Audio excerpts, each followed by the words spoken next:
എല്ലാവർക്കും നമസ്കാരം. മറ്റൊരു വീഡിയോയിലേക്ക് സ്വാഗതം. ഒരിക്കല് മിസ്റ്റർ കെവിൻ, അദ്ദേഹം വളരെ ഒരു സമാധാന പ്രിയനാണ്. തന്റെ കുടുംബത്തിന് വേണ്ടി അക്ഷീണം പ്രയത്നിക്കുന്ന ആളാണ്. ഏറ്റവും വലുത് അദ്ദേഹത്തിന്റെ കുടുംബമാണ്. ആൾ ആർക്കും ഒരു ദ്രോഹം ചെയ്യാത്ത, സ്വന്തം കാര്യം മാത്രം നോക്കി നടക്കുന്ന ഒരു വ്യക്തി. മറ്റുള്ളവരുടെ കാര്യങ്ങളിൽ ഒരനാവശ്യമായി ആരുടെ കാര്യത്തിൽ അദ്ദേഹം ഇടപെടാനായിരുന്നു പോവാറില്ല. ഒപ്പം തന്നെ ചില കാര്യങ്ങളിലൊക്കെ പിൻവലിയുന്ന ഒരു ക്യാരക്ടറാണ്. ധൈര്യപൂർവ്വം മുന്നോട്ട് കടക്കാത്തൊരു ക്യാരക്ടർ കൂടിയാണ്. എന്തെങ്കിലും ആവട്ടെ, അദ്ദേഹം ഒരു ദിവസം രാവിലെ ജോഗിങ്ങിന് വേണ്ടി പോവാൻ നിൽക്കണം. അപ്പൊ ആ സമയത്ത് അദ്ദേഹം ഭാര്യയെ വിളിച്ച് ചോദിച്ചു, മകള് ട്യൂഷന് പോയോ? അവളും അതിരാവിലെ തന്നെ ട്യൂഷന് പോകുന്നതാ. അപ്പോ ഭാര്യ പറഞ്ഞു, അവൾ രാവിലെ തന്നെ കോഫി കഴിച്ചിട്ട് ട്യൂഷൻ ക്ലാസ്സിലേക്ക് പോയി. ഓക്കെ, അവൾ തിരികെ എത്തിയപ്പോൾ എന്നെ ഒന്ന് വിളിക്കാൻ പറഞ്ഞോളൂ, കാരണം അവളോട് എനിക്കൊരു കാര്യം പറയാനുണ്ട്. സ്കൂളിലെ ഒരു വിശേഷം ചോദിക്കാനാ. അവള് സ്കൂളിൽ നിന്ന് എക്സ്കർഷന് പോകുന്ന കാര്യം പറഞ്ഞിട്ടുണ്ടായിരുന്നു. അതുമായി ബന്ധപ്പെട്ട് ഒരു കാര്യം എനിക്ക് ചോദിക്കാനുണ്ട്. ട്യൂഷൻ കഴിഞ്ഞ് വീട്ടിലെത്തുമ്പോൾ ഒന്ന് വിളിക്കാൻ പറഞ്ഞോളൂ. ഇത്രയും പറഞ്ഞ് അദ്ദേഹം ജോഗിങ്ങിനായി പോയി. അദ്ദേഹം ഇങ്ങനെ ഓടി പോയിക്കൊണ്ടിരിക്കുന്ന സമയത്ത് ഒരു പാർക്കിനോട് ചേർന്ന് അപ്പുറത്ത് കുറച്ച് കുറ്റിച്ചെടികളൊക്കെ നിൽക്കുന്ന ഒരു സ്ഥലമുണ്ട്. അധികം ആ സമയത്ത് ആരും ആ ഭാഗത്തേക്കൊന്നും വരാറില്ല. അതിരാവിലെ ആ ഭാഗത്തേക്ക് അധികം ആരും വരുന്നില്ല. അദ്ദേഹം ജോഗിങ്ങിനായിട്ട് ഈ ചെടികൾക്കിടെ ആ ഭാഗത്ത് കൂടെ ഓടുന്നതിനിടയിൽ പെട്ടെന്ന് അവിടെ നിന്നും ഒരു പെൺകുട്ടിയുടെ കരച്ചിൽ കേട്ടു. ഇത് കേട്ട ഉടനെ തന്നെ അദ്ദേഹത്തിന് വല്ലാത്തൊരു പരിഭ്രമമായി. ആരാണ് ഇത് കരയുന്നത്? ഇദ്ദേഹത്തിന് എന്താ ചെയ്യേണ്ടതെന്ന് അറിഞ്ഞുകൂടാ. കാരണം അദ്ദേഹത്തിന് എല്ലാ കാര്യങ്ങളും ഇടപെടാനായിട്ട് ഒരു അല്പം ഭയമുള്ള ആളാണ്. പെട്ടെന്ന് അദ്ദേഹം ആ ചെടിയുടെ അടുത്തേക്ക് ചെല്ലുന്നതിന് മുൻപേ തന്നെ മറ്റൊരു പുരുഷന്റെ ശബ്ദം കൂടെ ഉറക്കെ കിട്ടു. അയാളുടെ ഉറക്കെയുള്ള അലർച്ച, ഗർജനം, ദേഷ്യപ്പെടുന്നൊക്കെ അദ്ദേഹം കേൾക്കുകയാണ്. മനസ്സിലായി, ഈ പെൺകുട്ടിയെ ഏതോ ഒരാൾ അറ്റാക്ക് ചെയ്യുകയാണ്. ഇത് ഇദ്ദേഹത്തിന് മനസ്സിലാകുന്നു. പക്ഷെ ഇദ്ദേഹത്തിന് നേരിട്ട് ഇടപെടാനായിട്ട് ഒരല്പം ധൈര്യക്കുറവ്. ഞാൻ ഇടപെട്ടാൽ എന്തായിരിക്കും സ്ഥിതി? മാത്രമല്ല, അയാൾ കായികമായി ഒത്തിരി ശക്തിയുള്ള ആളായിരിക്കും. തന്നെ അയാൾ എന്തെങ്കിലും ചെയ്തേക്കുമോ? തന്റെ ജീവന് പോലും ആപത്തായി തീരുമോ? ഉടനെ തന്നെ അദ്ദേഹം തീരുമാനിക്കുകയാണ്, പോലീസിലേക്ക് വിളിച്ചാലോ, അല്ലെങ്കിൽ ചൈൽഡ് ലൈനിലേക്ക് ആരെയാണ് പെട്ടെന്ന് വിളിക്കേണ്ടത്? ആൾക്ക് അറിയില്ല. അല്ലെങ്കിൽ ആ ഭാഗത്തുള്ള മുതിർന്ന ആരെങ്കിലേക്ക് വിളിച്ച് പെട്ടെന്ന് എത്രയും പെട്ടെന്ന് എത്താവുന്ന സംവിധാനങ്ങൾ ഒരുക്കാം.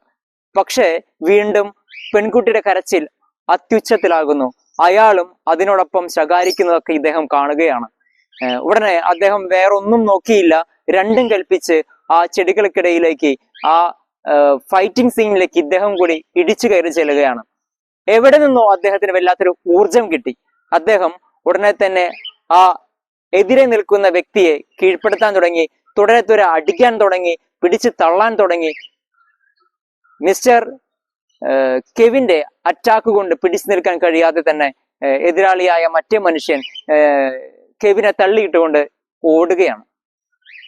അങ്ങനെ ഇദ്ദേഹം ആ പെൺകുട്ടിയുടെ അടുത്തേക്ക് ചെന്നപ്പോ അതിരാവിലെയാണ്, അധികം വെളിച്ചമൊന്നും തന്നെ ഇല്ല. പെട്ടെന്ന് ആ പെൺകുട്ടി മുഖം പെട്ടെന്ന് ക്ലിയർ ആവുന്നതിൽ ഉടനെ ഇദ്ദേഹം ആ പുല്ലുകൾക്കിടയിൽ, ചെടികൾക്കിടയിലേക്ക് ചെന്നിട്ട് പറഞ്ഞു, നീ പേടിക്കേണ്ടതില്ല. നിന്നെ ആക്രമിച്ച ആ വ്യക്തി ഉണ്ടല്ലോ, അയാൾ ഓടിപ്പോയി. നീ ഒന്നും തന്നെ പേടിക്കേണ്ടതില്ല. നീ പുറത്തേക്ക് വന്നോളൂ, ധൈര്യപൂർവ്വം വന്നോളൂ. പെട്ടെന്ന് ആ പെൺകുട്ടി പുറത്തേക്ക് വന്നു. പെട്ടെന്നാണ് മനസ്സിലായത്, അവൾ കരഞ്ഞുകൊണ്ട് ഡാഡ് എന്ന് പറഞ്ഞ് ഇയാളെ കെട്ടിപ്പിടിച്ചു. തന്റെ സ്വന്തം മകളായിരുന്നു. അയാൾ ഒരു നിമിഷം ചിന്തിച്ചു, ഞാൻ ഈ പ്രശ്നം കണ്ടിട്ട് കാണാതെ നടിച്ചുകൊണ്ട് ഇവിടെ നിന്ന് പോയിരുന്നുവെങ്കിൽ, ഞാൻ ഈ അലർച്ച കേട്ടിട്ട് പോലീസിന്റെ സഹായത്തിനായി കാത്തു നിന്നിരുന്നുവെങ്കിൽ, മറ്റാരുടെയെങ്കിലും സഹായത്തിന് വേണ്ടി താൻ കാത്തിരുന്നുവെങ്കിൽ തന്റെ മകൾ അപകടത്തിലായേനെ. ചിലപ്പോഴൊക്കെ നമ്മുടെ ജീവിതങ്ങളിലൊക്കെ ഇങ്ങനെയുള്ള ചില സാഹചര്യങ്ങൾ കടന്നു വരാറുണ്ട്. ഇമ്മീഡിയറ്റ് ആയിട്ട് ഡിസിഷൻ എടുക്കേണ്ട, ഇമ്മീഡിയറ്റ് ആയിട്ട് ആക്ട് ചെയ്യേണ്ട ചില സന്ദർഭങ്ങൾ. ഇന്ന് നമ്മുടെ മനുഷ്യരുടെ ഏറ്റവും വലിയ പ്രശ്നമാണ് നിസ്സംഗതാ മനോഭാവം. ആർക്കെങ്കിലും എന്തെങ്കിലുമൊക്കെ സംഭവിച്ചാൽ എന്ത് സംഭവിച്ചാലും ഒരു നിസ്സംഗതാ മനോഭാവം. ചിലപ്പോഴൊക്കെ അപകടത്തിൽപ്പെട്ടവരെ രക്ഷപ്പെടുത്തുക എന്നതിലപ്പുറം ആ രംഗങ്ങൾ തന്റെ ക്യാമറയിൽ, തന്റെ ഫ്രെയിമിൽ ഒപ്പിയെടുക്കാനായി മത്സരിക്കുന്നവരെ നമുക്ക് കാണാൻ സാധിക്കും. എത്രയോ വലിയൊരു വിരോധാഭാസം അവിടെ കാണുന്നു.